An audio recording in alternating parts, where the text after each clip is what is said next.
आपके ही हाथों से हम पार्टी में ज्वाइन हुए थे 2014 में, और आपके ही हाथों में हम रिजाइन दे रहे हैं, हम पार्टी के बाहर जा रहे हैं। क्योंकि ये मोनोपोली जब तक पार्टी में बंद नहीं होगी तब तक पार्टी सत्ता में नहीं आएगी, और हम दम घुट घुट कर हम पार्टी का सर्वनाश हम नहीं देख सकते। यानी बीजेपी को डुबोने का कार्य कर रहे हैं यहाँ के लोग, यहाँ के कुछ अधिकारीगण जो सत्ता का गलत उपयोग करके पार्टी को डुबोने का जो कार्य कर रहे हैं ना, तो ऐसी डूबती नैया में और पार्टी को डूबते हुए हम नहीं देख सकते, इसलिए हम पार्टी के बाहर आए।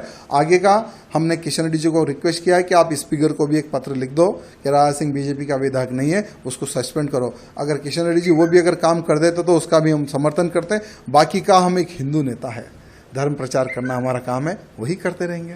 सर, आप इतने साल से पार्टी में रहे, 3 बार आपने बीजेपी में जीते, और आपकी और पार्टी वर्कर्स को क्या बोलना चाह रहे हैं सर? मेरे पार्टी के कार्यकर्ताओं से यही निवेदन करना चाहूँगा, ठीक है ये मेरा व्यक्तिगत निर्णय था, क्योंकि हर इंसान कुछ सालों तक जुल्म सह सकता है, लेकिन कंटिन्यू जुल्म सह उतनी शक्ति मेरे पास नहीं है। लेकिन आप लोग पार्टी में रहिए, पार्टी की सेवा करते रहिए, आज नहीं तो कल आपके अच्छे दिन आएंगे।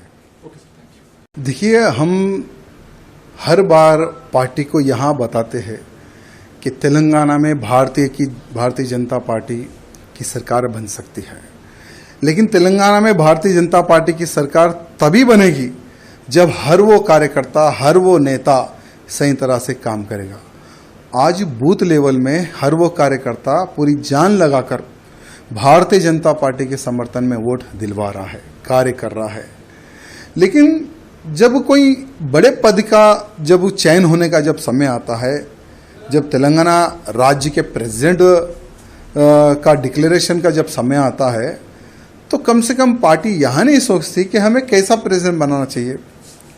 हम बार बार यही बोल रहे थे कि भाई बूथ कार्यकर्ता से लेकर अधिकारी तक चर्चा होनी चाहिए। चर्चा होने के बाद में हमें एक ऐसा प्रेसिडेंट चाहिए जो एग्रेसिव हो। यहाँ तेलंगाना में हिंदू मुस्लिम भाई भाई वाली राजनीति नहीं चलती है, तेलंगाना में सिर्फ हिंदुइज्म चलता है। और जो हिंदुत्व की बात करता है ना, तेलंगाना की जनता उसको सर पर बिठाकर आगे चलती है। चाहे हमारे प्रधानमंत्री मोदी जी हो, हमारे अमित भाई जी हो, जेपी नड्डा जी हो, उन्होंने कईयों सभाएं तेलंगाना में की है। हर सभा में हजारों की संख्या में, लाखों की संख्या में उनकी सभाओं में कार्यकर्ता आते हैं यहाँ सुनने के लिए कि देश धर्म समाज के लिए आज भारतीय जनता पार्टी क्या कर रही है और क्या करेगी। वहाँ संदेश सुनने के लिए सभी कार्यकर्ता आते हैं। और आज भी हम भारतीय जनता पार्टी से जुड़े हुए तो हमारे प्रधानमंत्री नरेंद्र मोदी जी को देखकर, अमित भाई जी को देखकर, योगी जी को देखकर, नड्डा जी को देखकर, उनके कार्य को देखकर 2014 में भारतीय जनता पार्टी में हम सम्मिलित हुए। लेकिन दुर्भाग्य देखिए, 2014 से लेकर आज तक इतने तकलीफों का सामना हम लोगों को करना पड़ रहा, बाहर नहीं पार्टी के अंदर ही। मेरे कॉन्स्टिट्यूंसी को टारगेट करना, मेरे जिले को टारगेट करना, मुझे टारगेट करना, आखिर कितने साल तक मैं सहूँ इनका जुल्म। आज देखिए, जब पार्टी प्रेसिडेंट के नॉमिनेशन का आप जो सो नोटिफिकेशन आप डिक्लेयर करते हैं, जब हम जाते हैं भाई हम भी प्रेसिडेंट के लिए हम पूछना चाहते हैं, तो लगभग जो 10 लोगों का जो साइन चाहिए वो 10 के 10 लोगों को डरा के भगा देते हैं। यानी ऑलरेडी ये लोग जो डिसाइड कर लिए उसको हम प्रेसिडेंट बनाएंगे, ऐसा ये लोग डिसाइड कर लिए। हम क्या चाहते हैं, तेलंगाना की जनता प्रधानमंत्री मोदी जी के मार्गदर्शन पर चलने को तैयार है, अमित शाह जी के मार्गदर्शन पर चलने को तैयार है। योगी आदित्यनाथ जी को एक आइडल मारती है जनता यहाँ की। लेकिन दुर्भाग्य क्या है, हम ऐसे काम करेंगे जो प्रेसिडेंट कोई काम ही ना करे, कोई निर्णय ना ले। हम जो बोले प्रेसिडेंट वही काम करेगा, उठो बोलो तो उठो, बैठो बैठो बैठो। ऐसा ही प्रेसिडेंट का अगर आप चयन करेंगे तो कोई कार्यकर्ता पार्टी में काम नहीं करेगा। हमारा भी दम घुट रहा है, इसलिए हमने राम राम किया है आज पार्टी को।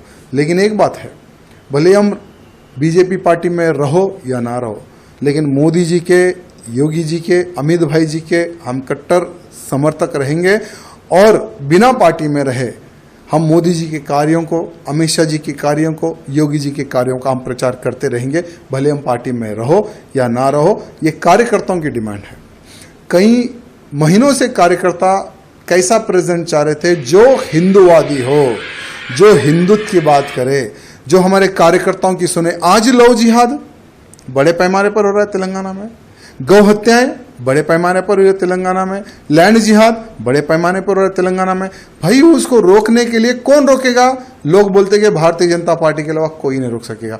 भारतीय जनता पार्टी की सरकार आएगी तो ही तेलंगाना का हिंदू सुरक्षित रहेगा। लेकिन भारतीय जनता पार्टी की सरकार कैसे आएगी? क्योंकि कुछ जो लोग हैं ना, जो एक नाग की तरह पार्टी को घेर कर बैठे हैं, कुछ लोग, ये कुछ लोगों का इलाज जब तक केंद्र के जो हमारे अधिकारीगण हैं, जब तक ये कुछ लोगों का इलाज नहीं करेंगे ना, ठीक है, आज चलो हम तो पार्टी को छोड़ दिए, हमारा कोई वजूद था ना है ना रहेगा।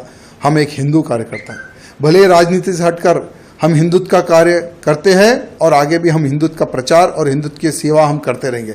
लेकिन उन कार्यकर्ताओं का विचार करने की आवश्यकता है जो एक विश्वास के तौर पर भारतीय जनता पार्टी से जुड़े हुए हैं। इसलिए हमारे प्रधानमंत्री मोदी जी से, अमित शाह जी से निवेदन करना चाहूँगा कि पूर्ण एक बार विचार करें और भारतीय जनता पार्टी का अध्यक्ष कैसा होना चाहिए, ये मैं नहीं, हर वो बूथ कार्यकर्ता, हर वो अधिकारी, हर वो जो पार्टी के लिए जो खून बहा है, उनका एक समावेश, एक मीटिंग करने के बाद में उन कार्यकर्ताओं का आप इलेक्शन कीजिए, उन कार्यकर्ताओं से आप प्रपोजल लीजिए, तब देखिए कैसा प्रेसिडेंट यहाँ के बीजेपी के कार्यकर्ता, बूथ कार्यकर्ता चाहते हैं। ये हमारे केंद्र के अधिकारियों को पता चलेगा। आपका आगे कार्रवाई कैसे होने वाली सर? देखिए कुछ नहीं, हमने किशन रेड्डी जी को यहाँ कहा